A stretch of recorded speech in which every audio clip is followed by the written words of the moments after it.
Gugasto. Yes.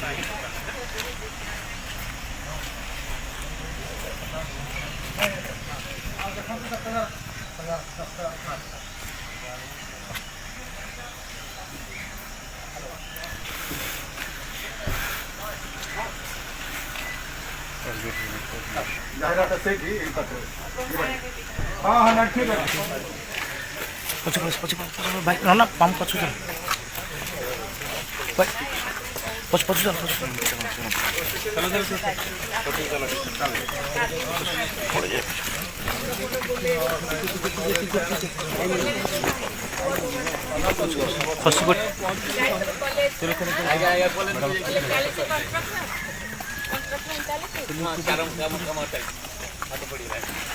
चल चल आराम से साइड हो जाइए।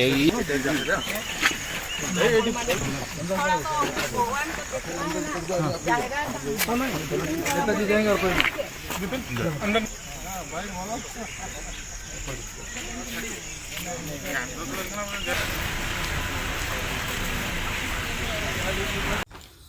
भारत दिसम रेन पहिलो राष्ट्रपति ऑस्ट्रिक गाताक रेन ओनाहो आरहो सांताड़ नोआ कथा आंजम कते देश दिसम करेन सांताड़ हपन कोमा हेगे एटा आदिवासी को सावते सनाम दिकु पुसी गे कुसी रस्के को सदरेट कना उनको मेरेया जोश गे आयमा दिन तायम भारत दिसम रेन आसल मालिक को तीरे नोआ हुदे चाल हुयुक कना ओना छाड़ा राष्ट्रपति हुदे बाछना हुई लेनखान ओडिशा सरकार झारखंड सरकार बिहार सरकार रेन एमएलए एमपी को नुईगे भोट को एमाया मेनते कथा को एमाकना मेनखान राष्ट्रपति लेखाते मिट्टांग सांताड़ उन्ना मारांग पदरे दुड़ुबा ओना दो पश्चिम बांगला रेन किछु दिकु लिडर को मनकुसी बनु तकोआ उनको दो सोझे के द्रौपदी मुर्मू बिरुद्धे बांग मानाव गानोग लेकान कथा को लई बाड़ायदा चलो एनखान तृणमूल कांग्रेस लिडर सौगत राय चेद एमेन कदा आंजम लगे बोन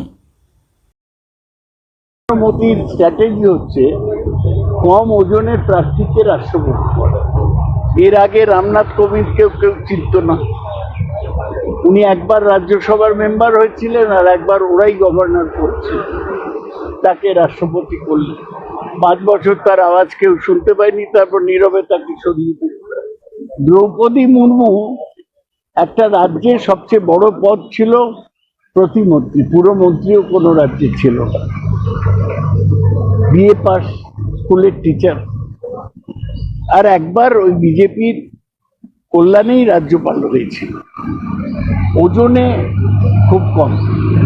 মোদি দেখাতে চাইছেন যে উনি এত বড় যে রাষ্ট্রপতি ওর তুলনায় খুব ছোট, রাষ্ট্রপতি পদটাকেই ডিভ্যালু করছেন। আপনি ভাবুন না, যে ভারতবর্ষে ডক্টর রাজেন্দ্র প্রসাদের মতো রাষ্ট্রপতি ছিল,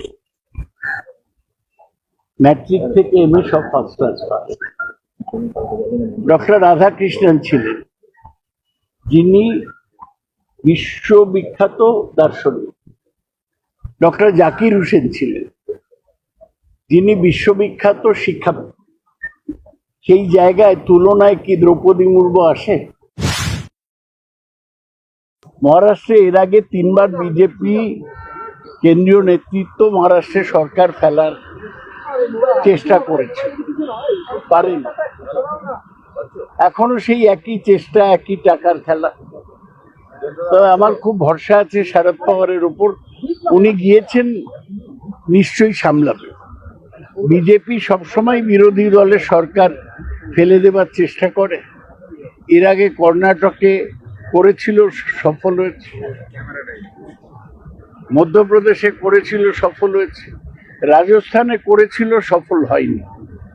তাই এখানে ওরা ফেল করতে পারে, আমি সেটাই আশা করছি। অজিত দোভাল তো কিছু নয়, উনি একজন রিটায়ার্ড আইপিএস অফিসার, এনএসএ হয়ে বিরাট সিকিউরিটি বিশেষজ্ঞ হয়ে গিয়েছেন। কিন্তু দুঃখের কথা হচ্ছে মোদি তো দেখছি, এবার তো দেখছি হাইকোর্টের জজরাও যোগ দিবসে তারা জন্মোৎসব করছে। ওরা পুরো সিস্টেমটাকেই করাপ্ট করে দিচ্ছে। সবাইকে মোদির মতো চলতে হবে, এটা কখনো উচিত নয়। আগরতলা, বরদোয়ালি, যুবরাজনগর এবং সুরমা, 4টেতেই তৃণমূল প্রার্থী দিয়েছে। 4টেতেই আমরা ভালোভাবে প্রচার করেছি। আগে যে প্রচার করতে গেলেই বিজেপি মারতো, সেই অবস্থা ওদের নেই। বিপ্লব দেব ছেড়ে দেওয়ার পর ওদের মনোবল ভেঙে গেছে। কিন্তু আমরা তো সংগঠন আস্তে আস্তে তৈরি করছি, সংগঠন একটু তৈরি হচ্ছে। ফলাফল নিয়ে আমি বলবো না, আমরা ভালো লড়াই দিয়েছি। আর ভোটটা যদি ঠিক মতো হয়, গুন্ডামি যদি না হয়, তাহলে আমরা ভালো ভোট পাবো।